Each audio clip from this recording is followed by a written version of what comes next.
Students, welcome back to our Vriddhi academy channel. Last 2 videos में मैंने आपको बताया था कि कैसे हम बुलियन एक्सप्रेशन के थ्रू लॉजिक डायग्राम क्रिएट करते हैं और कैसे हम लॉजिक डायग्राम के थ्रू बुलियन एक्सप्रेशन को क्रिएट करते हैं। तो जिस भी स्टूडेंट ने वो वीडियोस नहीं देखी हैं वो वीडियोस पहले जाके चेक कर ले। मैंने सजेशन में लिंक प्रोवाइड किया है और डिस्क्रिप्शन में अपने प्लेलिस्ट का भी लिंक प्रोवाइड किया है। तो चलिए स्टूडेंट, शुरू करते हैं आज के मैप के बारे में। व्हाट इज़ के मैप? के मैप को हम कर्नौफ मैप भी बोलते हैं। और के मैप हमारा कहाँ यूज़ होता है? के मैप हमारा सिंप्लीफिकेशन में यूज़ होता है, बुलियन एक्सप्रेशन में। पहले हम क्या करते थे? पहले हम लॉज के थ्रू सिंप्लीफाई करते थे। के मैप में हम ग्राफिकल मेथड के थ्रू इसको सिंप्लीफाई करेंगे। उसमें क्या होता था?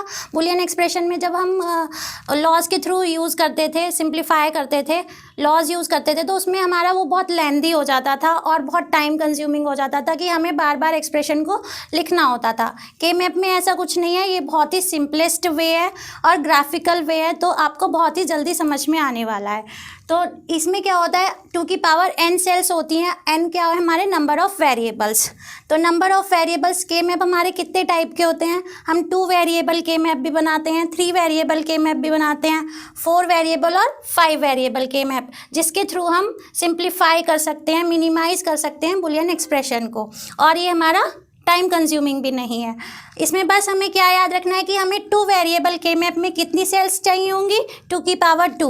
2 की पावर 2 मीन्स 4 सेल्स चाहिए होंगी। और 3 वेरिएबल के मैप में हमारा एक्सप्रेशन इस तरीके से होता है। और ध्यान रहे कि ये जो हमारे एक्सप्रेशंस होते हैं वो फुल्ली हमारी कैनोनिकल फॉर्म में हो, मीन्स स्टैंडर्ड फॉर्म में हो, तभी हम इनकी वैल्यूज़ को पुट कर सकते हैं ग्राफिकल रिप्रेजेंटेशन। तो हमारा ये कितने वेरिएबल्स यूज़ हो रहे हैं, कितने लिटरल्स हैं? 3 वेरिएबल्स। नेक्स्ट इज़ 4 वेरिएबल के मैप। 4 वेरिएबल्स में 4 वेरिएबल्स होना चाहिए और पूरा का पूरा एक्सप्रेशन हमारा कैनोनिकल स्टैंडर्ड फॉर्म में होना चाहिए। नेक्स्ट इज़ 5 वेरिएबल के मैप। 5 वेरिएबल के मैप में हमारा 5 वेरिएबल्स यूज़ होते हैं। के मैप में हम जब सिंप्लीफाई करते हैं तो हमें कुछ रूल्स का ध्यान रखना होता है। क्या रूल्स हैं वो? पहला है ग्रुप्स में नॉट कंटेन ज़ीरो। मतलब जब हम उसमें ग्रुप्स बनाएंगे तो उसमें ज़ीरो नहीं आना चाहिए जब हम minterms means sum of product को सॉल्व कर रहे हैं। तो हमारी जो ग्रुपिंग होगी वो सिर्फ वंस की ग्रुपिंग होगी। नेक्स्ट, वी कैन ग्रुप 1, 2, 4, 8 और 16 सेल्स। मतलब हम इतनी सेल्स या तो 1 की सेल्स को ग्रुप बनाएंगे या 2 का या 4 का या 8 का या फिर 16 का। Each group should be as large as possible. Like मतलब हम जो ग्रुप्स बनाएंगे वो नंबर ऑफ सेल्स हमारी कितनी कवर अप होनी चाहिए? ज़्यादा से ज़्यादा कवर अप होनी चाहिए number of cells, like 8, 4, 2, 1। Next is cells contains 1 must be group. मतलब हमें 0 तो ग्रुपिंग नहीं लेनी है, हमें 1s का ग्रुप बनाना है।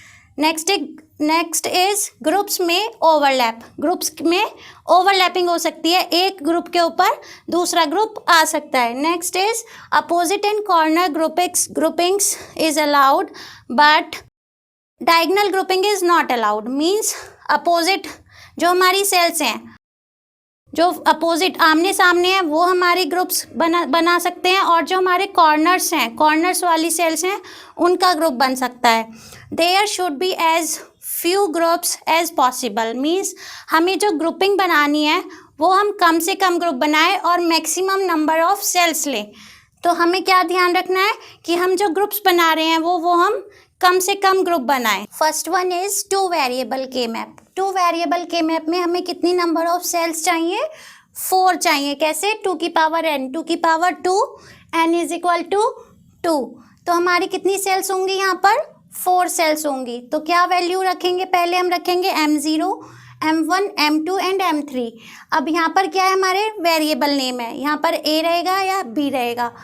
ठीक है, तो a को क्या लिखेंगे? यहाँ पर 0, 1 की वैल्यू क्या होती है? a की वैल्यू, अगर a को हम 0 से रिप्रेजेंट करेंगे तो a कॉम्प्लीमेंट, अगर हम 1 से रिप्रेजेंट करते हैं तो उसका अनकॉम्प्लीमेंट। ऐसे ही जब हम b को रिप्रेजेंट करेंगे 0 से तो यहाँ पर वैल्यू b कॉम्प्लीमेंट रहनी है और यहाँ पर b। तो ये एज इट इज़ रहना है, हमें इसे चेंज नहीं करना है। देखो, अगर हम 0, 0 वैल्यू लेते हैं, यहाँ पर 0, 0 वैल्यू लेंगे तो इसका हमारा डेसिमल वैल्यू क्या होगा? m0। और अगर हम 0, 1 लेंगे तो इसकी डेसिमल वैल्यू क्या होती है? 1, डेट इज़ m1। अगर हम यहाँ पर 1, 0 लेते हैं तो इसकी डेसिमल वैल्यू क्या होती है? 2, दैट इज M2। और अगर हम यहाँ पर 1 1 वैल्यू लेते हैं तो इसकी वैल्यू क्या होती है 3। तो हमें इसको सीक्वेंस को ऐसे ही लिखना है, चेंज नहीं करना है। तो there is only one possibility of grouping. हम सबसे ज़्यादा सेल्स को लेते हैं 4 2 या 1। तो सबसे ज़्यादा से ज़्यादा इसमें कितनी होगी, मैक्सिमम पॉसिबिलिटी क्या है 4 सेल्स की। तो यहाँ पर हमारा क्वेश्चन है like AB plus A complement B complement plus AB complement plus A complement B। तो सारी वैल्यूज़ 1 है। चेक करेंगे AB की जगह पर 1 है, A कॉम्प्लीमेंट B कॉम्प्लीमेंट की जगह पर भी 1 है, AB कॉम्प्लीमेंट की जगह पर भी 1 है, ये रही, और A कॉम्प्लीमेंट B की जगह पर भी 1 है। अब हम इसको कैसे निकालते हैं, इस मतलब M0 M1 M2 में कैसे निकालते हैं वो मैंने आपको लास्ट वीडियोस में बताया है कि हमारा मिन टर्म्स में कैसे रिप्रेजेंट होता है। मैंने ट्रुथ टेबल बनवाई है, आप उस वीडियो को जाकर चेक कर सकते हैं। नेक्स्ट है, तो हमारी इसमें पॉसिबिलिटी क्या है, मैक्सिमम नंबर ऑफ वंस कितने हैं 4 हैं। तो हम 4 को ग्रुप बना सकते हैं, सिंगल ग्रुप बना सकते हैं। तो इसको हम अगर सिंप्लीफाई करेंगे तो A से A complement A plus A complement 1 हो जाता है, B प्लस B कॉम्प्लीमेंट भी हमारा 1 हो जाता है। तो आंसर क्या आता है हमारा, जब हमारा पूरा कवर अप हो जाता है तो आंसर हमारा 1 आता है। नेक्स्ट इज जब हमारी value A complement B complement plus A complement B means हमारे मिन टर्म 2 होंगे, तो हमें क्या वैल्यूज़ पुट करनी है, इनका जो हमारा डेसिमल कन्वर्जन है उसमें वैल्यूज़ हमने पुट कर दी 1 1। तो हमारा पेयर हमारा कैसे बन रहा है, ये हॉरिजॉन्टली। और हॉरिजॉन्टली बनने के बाद आप चेक करो कि B कॉम्प्लीमेंट प्लस B क्या हो जाएगा, हमारा 1 हो जाएगा और कॉमन रह जाएगा A कॉम्प्लीमेंट। हम इसी रो में चेक करेंगे और इसी कॉलम में चेक करेंगे, तो हमारा आंसर हो जाएगा A कॉम्प्लीमेंट। आप चेक कर सकते हो बुलियन लॉज के थ्रू हम कैसे सॉल्व करते हैं इसको।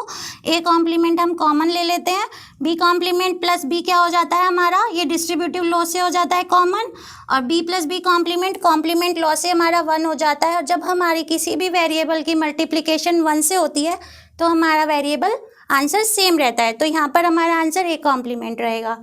नेक्स्ट इज, अब जब हमारा एक्सप्रेशन मिन टर्म में हमारा वर्टिकली होगा तो हमारा पेयरिंग भी वर्टिकली होगा, तो हम चेक करेंगे कौन सी रोज़ हमारी इसमें आ रही है और कौन सा कॉलम आ रहा है। तो हमारी रोज़ आ रही है A और A कॉम्प्लीमेंट, और A और A कॉम्प्लीमेंट क्या हो जाता है 1 हो जाता है, और हमारा क्या रह जाता है कॉमन B कॉम्प्लीमेंट। तो हमारा आंसर क्या होगा B कॉम्प्लीमेंट। लाइक हमने जैसे इसमें किया था ऐसे ही अगर हम बुलियन लॉज इसमें अप्लाई करेंगे तो डिस्ट्रीब्यूटिव लॉ से हमारा यहाँ से B कॉमन बाहर आ जाएगा और A प्लस A कॉम्प्लीमेंट 1 हो जाता है।